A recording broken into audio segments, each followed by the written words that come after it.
হঠাৎ পাকিস্তানকে বাদ দিয়ে বাংলাদেশ কেন হয়ে উঠল ভারতের চিরপ্রতিদ্বন্দ্বী? বাংলাদেশ ভারতের ম্যাচ নিয়ে একই বললেন পাকিস্তানের সাবেক ক্রিকেটার শোয়েব আখতার। বিস্তারিত জানুন পুরো ভিডিওতে।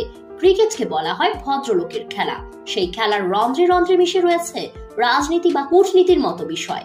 ব্যতিক্রম নয় ভারতীয় উপমহাদেশও। ভারত পাকিস্তান ক্রিকেট ম্যাচ নিয়ে দুদেশের মানুষের উন্মাদনা বছরের পর বছর ধরে চলে আসছে। দুই চিরপ্রতিদ্বন্দ্বীর মর্যাদার লড়াই হিসেবে দেখা হয় এই ম্যাচকে। ইংল্যান্ড অস্ট্রেলিয়ার অ্যাশেজ সিরিজের উত্তেজনাকেও ছাপিয়ে যায় ভারত পাকিস্তান দ্বৈরথ। রাজনৈতিক কারণে দুই দেশের দ্বিপাক্ষিক সিরিজ বন্ধ আছে অনেকদিন, তবুও আইসিসির ইভেন্টগুলোতে মুখোমুখি হলে আলাদা আবহাওয়া তৈরি হয়। এদিকে লাইভে এসে ভারত বাংলাদেশের ম্যাচ নিয়ে শোয়েব আখতার বলেন, ভারত পাকিস্তানের উন্মাদনার স্বাদ এখন ভারত বাংলাদেশ ম্যাচে খুঁজে পান অনেকে। দুই দেশের সম্পর্কের সাম্প্রতিক উত্তেজনাও মিশে যাচ্ছে ক্রিকেটের এই উত্তাপে।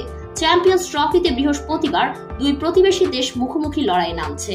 ভারত পাকিস্তান হাই ভোল্টেজ ম্যাচের চেয়ে কোনো অংশে কম আলোচনা হচ্ছে না এই ম্যাচ ঘিরে।